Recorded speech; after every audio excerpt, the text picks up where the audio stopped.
Hello dear student, अब हम लोग का जो सेकंड पार्ट हम जो आपको बोले थे इंटीग्रेशन का देंगे, तो कैलकुलस का आखिरी पार्ट कर रहे हैं इंटीग्रेशन का। तो स्टार्ट करते हैं इंटीग्रेशन।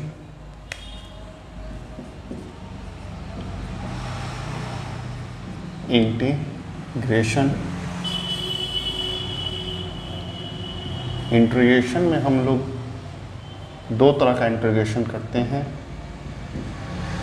एक इनडेफिनिट और एक तुम्हारा डेफिनिट। कैसे पहचानेंगे कि इनडेफिनिट है? जब इंटीग्रेशन का क्वेश्चन है f(x) dx इस तरह से दिया हुआ है और इस जगह कुछ भी नहीं है, तो ये मेरा इनडेफिनिट है। लेकिन यही क्वेश्चन जब f(x) dx यहाँ पर कोई वैल्यू दिया रहे, लोअर लिमिट उसे कहेंगे। मान लीजिए ये आपका a हो गया और ये आपका अपर लिमिट जो कि b हो गया। अगर ऐसा दिया हुआ है तो इसे हम लोग डेफिनेट इंटीग्रेशन कहेंगे। ठीक है, ज़्यादा कुछ का अंतर नहीं है, आराम से बन जाएगा। तो स्टार्ट करते हैं हम लोग फार्मूला नंबर 1 इंटीग्रेशन का, x⁴n dx। इंटीग्रेशन का सारा अलजेब्रा का क्वेश्चन इससे आप कवर अप कर सकते हैं। बस बहुत सिंपल सा फार्मूला है, x n+1 n+1। ये इंटीग्रेशन का पहला फार्मूला, पूरा अलजेब्रा कवर होगा। दूसरा फार्मूला, जैसे डिफरेंशिएशन में कांस्टेंट 0 होता था, यहाँ 0 नहीं होगा। मान लीजिए यहाँ पर dx का इंटीग्रेशन, यहाँ आगे कुछ नहीं है तो 1 है, तो dx का इंटीग्रेशन x होगा। इम्पॉर्टेंट है, याद रखिए। फिजिक्स में ज़्यादातर इसी का फॉर्मूला यूज़ होता है। जैसे dx है तो आप उसका क्या लिखिए, x लिखिए। dt है तो t लिखिए, dp है तो p लिखिए, बस। तो इस तरह से आपका फार्मूला होगा। sin x dx का formula number 3 minus cos x होता है। cos x dx का फार्मूला sin x होता है। ठीक है, क्लियर है?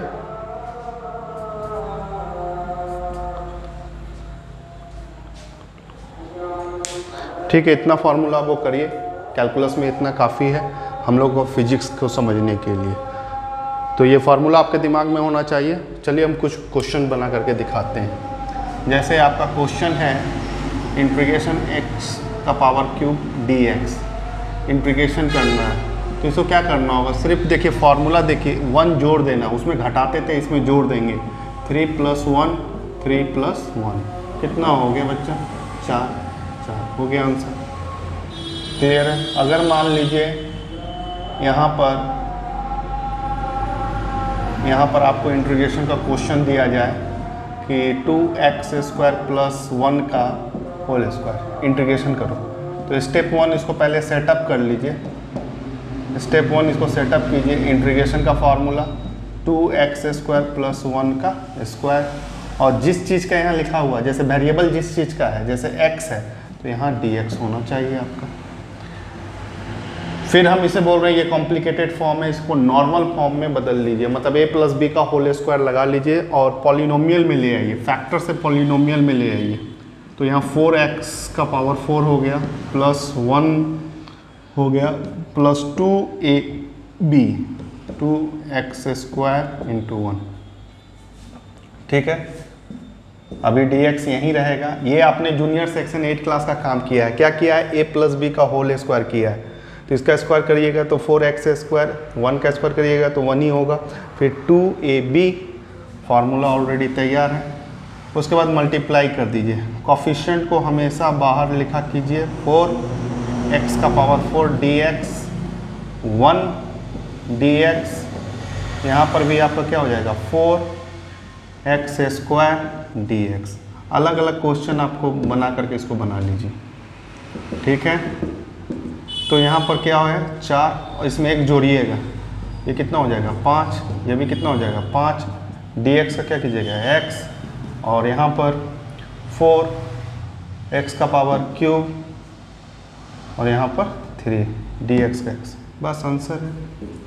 तो यहाँ पर जो भी अभी इंटीग्रेशन आ रहा है उसे देख रहे हैं x में आ रहा है, ये वेरिएबल है, मतलब ये इनडिफिनिट है। अगर कोई स्टूडेंट यहाँ x इक्वल टू 1 बैठाएगा तो कुछ और वैल्यू आएगा, 2 बैठाएगा तो कुछ और आएगा, 3 बैठाएगा तो कुछ और आएगा। तो इसे क्या बोला जाए, डिफिनिट तो नहीं बोल सकते ना, इनडिफिनिट बोलेंगे। डिफिनिट का मतलब क्या होता है, कांस्टेंट वैल्यू। तो ये जो भी आंसर आया, सपोज कर लो यहाँ पर 1 बैठाएंगे तो इसका वैल्यू आंसर कितना आएगा इंटीग्रेशन का 1/4, लेकिन 2 बैठाएंगे तो 16/4 आंसर आ जाएगा 4, ऐसा ही करके 3 बैठाएंगे तो कुछ और वैल्यू। तो इसलिए इसे हम लोग क्या बोलते हैं, इनडिफिनिट इंटीग्रेशन। चलिए डिफिनिट इंटीग्रेशन पर हम लोग ध्यान देते हैं। अब डिफिनिट इंटीग्रेशन, इसी क्वेश्चन का हम लोग डिफिनिट इंटीग्रेशन करेंगे।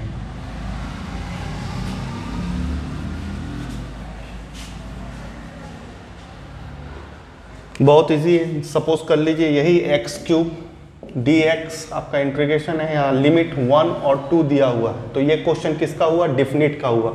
नॉर्मल जिस तरीके से इनडिफिनिट बनाते हैं पहले वही काम कीजिए। तो इसका इंटीग्रेशन हो जाएगा 4, क्योंकि 3 + 1, 3 + 1, एक ब्रैकेट दीजिए, फिर अपर limit minus lower limit, upper limit minus lower limit. तो अपर लिमिट क्या है यहाँ पर 2 का पावर 4, 4 माइनस 1 का पावर 4, 4, यहाँ 16, 4, 1/4, LCM 4, 16 minus 1 equal to 15/4। Sorry, देखिए ये 15/4 जो आया है, 15/4 जो आया है ये तो कांस्टेंट वैल्यू है ना, इसको 16/4 थोड़ी बोल सकते हैं, ये कांस्टेंट वैल्यू है। इसीलिए इसको हम लोग क्या बोलते हैं, ये हमारा इंटीग्रेशन करके क्या दिया, वेरिएबल टाइप का आंसर नहीं दिया है, ये डिफिनिट दिया है, इसीलिए हम लोग क्या बोलते हैं इसे, डिफिनिट इंटीग्रेशन। क्लियर है? ओके। तो इस तरह से हम लोग डिफिनिट इंटीग्रेशन और इनडिफिनिट इंटीग्रेशन का कॉन्सेप्ट करते हैं। अब हम इसे कन्वर्ट करते हैं फिजिक्स में। फिजिक्स में हमारा क्या पूछेगा, जैसे क्लास 11th के लिए हम बच्चों के लिए बना रहे हैं तो उसका एग्ज़ाम में क्या आएगा, तो कैलकुलस से रिलेटेड तुम्हारा बहुत सारा डेरिवेशन आ सकता है और फर्स्ट टर्म में ये डेरिवेशन आपको मिलेगा। तो चलिए ये डेरिवेशन करते हैं जिसका नाम है prove uniformly accelerated motion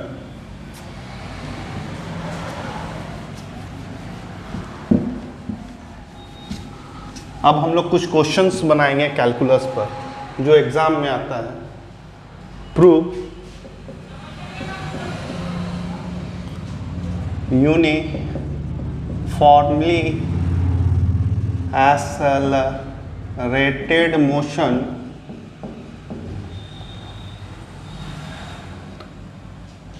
prove equation of uniformly accelerated motion, prove equation of uniformly accelerated motion by calculus method, by या using calculus method, by calculus method। देखिए इस फॉर्मूला से आप 9 क्लास से आप टच में हैं, v = u + at। दूसरा फार्मूला है s = ut + ½ at²। तीसरा फार्मूला है v² - u² = 2as। इसे यूनिफॉर्मली एक्सेलरेटेड मोशन बोलते हैं। तो इसे हमें प्रूव करना है, किसके हेल्प से, जो अभी हमने कैलकुलस को सीखा है उसके हेल्प से। तो चलिए फर्स्ट फार्मूला प्रूव करने जा रहे हैं, v = u + at। क्लियर है? स्टार्ट करते हैं। हमने आपको 2 फार्मूला याद करने के लिए दिया था। एक फार्मूला है एक्सेलरेशन का, वो क्या है dv/dt, और एक है वेलोसिटी का, वो क्या है dx/dt। कैलकुलस में ये आपको याद रखना है। तो स्टार्ट करते हैं फर्स्ट फार्मूला। तो एक्सेलरेशन का फार्मूला लेते हैं dv/dt। क्लियर है? क्रॉस मल्टीप्लिकेशन कर सकते हैं, तो यहाँ एक जगह dv आ जाएगा और ये dt आ जाएगा। हम इंटीग्रेशन करेंगे बोथ साइड। देखिए ये a equal to D B बटे D T, that is a use of differentiation. ये यूज किसका है? डिफ्रेंसिएशन है, इसी को डिफ्रेंसिएशन करते हैं। और जब हमको d और dt को, ये जो स्मॉल अमाउंट है आपका, स्मॉल अमाउंट dv है, इसको v में कन्वर्ट करना है, ये कौन कर सकता है? इंटीग्रेशन ही कर सकता है। वो कौन करेगा? इंटीग्रेशन ही करेगा। क्लियर है? तो हमको जब भी टोटल करना है, अब इसको dv जो लिखा हुआ है इसमें से d को हटाना है, तो हम क्या कर सकते हैं? Integration both side. तो dv equal to a dt। Limit देना सीखिए। वेलोसिटी है, तो वेलोसिटी का इनिशियल लिमिट क्या होता है? इनिशियल वेलोसिटी u और फाइनल वेलोसिटी v। कोई भी वर्क आप करते हैं, काम करते हैं, तो उसका टाइमिंग कहाँ से स्टार्ट होता है? 0 से लेकर के t तक। dv का इंटीग्रेशन कितना हो गया? v a, dt का इंटीग्रेशन कितना हो गया? t। फिर उसके बाद आपका upper limit minus lower limit, upper limit minus lower limit, और t माइनस 0। तो v minus u equal to a t, v equal to u plus a t. देखिए ये प्रूव्ड हो गया। चलिए इसी तरह से दूसरा फार्मूला प्रूव करते हैं। s equal to u t plus half a t square. ठीक है, वेलोसिटी का फार्मूला यूज करोगे dx बटा dt। बोले थे ये फार्मूला याद रखना है। ये आप क्या यूज कर रहे हैं? डिफरेंशिएशन। इसे डिफरेंशिएशन कहते हैं। dx equal to v d t. अभी आपने तुरंत वेलोसिटी को जाना है, formula v equal to u plus a t होता है। तो dx u plus a t, यहाँ dt मल्टीप्लाई कर सकते हैं, dx u dt plus a t d t. अब इंटीग्रेशन बोथ साइड, जब हमें टोटल करना रहे तो इंटीग्रेशन बोथ साइड्स, दोनों तरफ इंटीग्रेशन करेंगे। तो dx का इंटीग्रेशन, u dt का इंटीग्रेशन, a t dt का इंटीग्रेशन। लिमिट बैठाना सीखिए, 0 से लेकर के s, टाइम 0 से लेकर के t, टाइम 0 से लेकर के t। देखिए u dt, तो u आपका कोफिशिएंट है, ठीक है, या कांस्टेंट है, ये आपका निकल जाएगा। अगर यहाँ पर और यहाँ पर देखिए a t dt, t dt, dt का ही सदस्य है, ये इसी का ये कांटेक्ट में है, तो a बाहर निकलेगा और ये कोफिशिएंट की तरह है, और t dt अंदर रहेगा, t dt अंदर रहेगा। ठीक है, इस चीज़ को समझिए। dt dx dp, जिस dp फॉर्म में लिखा रहेगा उसी को आपको अंदर रखना है। बाकी कोई भी है तो वो कोफिशिएंट है, उसे बाहर निकालना पड़ेगा आपको। जैसे dx का इंटीग्रेशन क्या करोगे? x करोगे, लिमिट यहाँ कर लेते हैं, जगह नहीं है, इस जगह करते हैं। dx का इंटीग्रेशन क्या करोगे? x, लिमिट s से लेकर के 0। u dt का इंटीग्रेशन क्या करोगे? t, 0 से लेकर के t, plus a t dt का इंटीग्रेशन क्या करोगे? t स्क्वायर, देखो इसका पावर 1 ऐड होगा, तो t स्क्वायर बाई 2, ये हो गया इसका लिमिट 0 से लेकर के t। क्लियर है? Upper limit minus lower limit, s minus 0 equal to u t minus 0 plus a t square by 2, 0 square by 2। तो s equal to u t plus half a t square multiply करके, ये second derivation आपका uniformly accelerated motion का prove हो गया। Clear है? एक आखिरी बच रहा है, उसको हम लोग करेंगे। तो ये है आपका कैलकुलस का यूज। इसी पर क्वेश्चन 11th क्लास के बच्चों लोगों को आ जाता है, 11th के बच्चों को आ जाता है। तो v equal to v square minus u square equal to 2as, इसका प्रूव करने को आएगा बाय कैलकुलस मेथड। कैसे? Again acceleration equal to dv बटे dt लेंगे।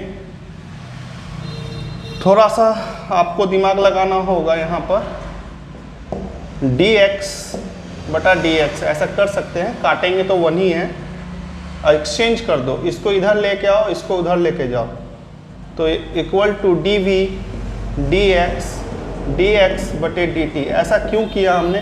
देखो इस फॉर्मूला में कहीं भी टाइम नहीं है, टाइम को हमको हटाना था, एलिमिनेट करना था, तो इस तरीके से एलिमिनेट कर सकते हैं। अब देखिए dx बटे dt क्या होता है, dx बटे dt क्या होता है, वो v होता है। तो a equal to dv dx v, cross multiplication करेंगे, a dx v dv, ठीक है। इंटीग्रेशन बोथ साइड किया जा सकता है, a बाहर निकलेगा, a क्यों बाहर निकालें, dx है, अगर x का कोई टर्म होता तो हम इसको अंदर रखते, उसी का इंटीग्रेशन करते, लेकिन है तो नहीं ना, a को बाहर कीजिए। हाँ, इसको रखना पड़ेगा क्योंकि ये इसी का टर्म है, dv v है, लिमिट u से लेकर के v तक, 0 से लेकर के s तक। यहाँ पर a dx का इंटीग्रेशन x, लिमिट क्या बैठाओगे, 0 से लेकर के s तक, dv का integration v square by 2 u,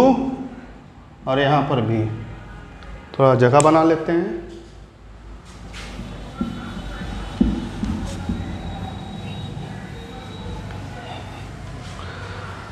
तो upper limit minus lower limit, a equal to s minus 0, a equal to s minus 0 equal to v square by 2 minus u square by 2। यहाँ पर आप बच्चा com multiply कर रहिए, यहाँ पर multiply करने से a इंटू s 1/2 कॉमन ले लीजिए, v square minus u square, 2as equal to v square minus u square. ये तीनों आपका प्रूव हो गया बाय कैलकुलस मेथड। एग्जाम में ये क्वेश्चन, ये डेरिवेशन पूछा जाता है 11th क्लास के बच्चों लोगों के लिए, तो ये प्रूव आप कर सकते हैं। जो कैलकुलस सीखे हैं, अगर वो जो आपको पीछे सिखाए, हम फिर से बोल रहे हैं, हम पूरा कैलकुलस नहीं सिखाए हैं, एक मैथ में बहुत बड़ा ये टॉपिक है, जो भी सीखे हैं उससे ये डेरिवेशन समझ जाइएगा। अगर वो कॉन्सेप्ट नहीं आता है, जो 10 से बच्चे आए हैं 11th में, वो कॉन्सेप्ट नहीं आता है और डायरेक्ट इस डेरिवेशन में कैलकुलस लगाने जाते हैं तो दिक्कत होता है, और वो गलत स्टेटमेंट देते हैं कि 11th हार्ड है, ये नहीं हो रहा है प्रूव, ये गलत बात है। आपका कैलकुलस दिक्कत है, उसके वजह से नहीं हो रहा। So thank you, okay.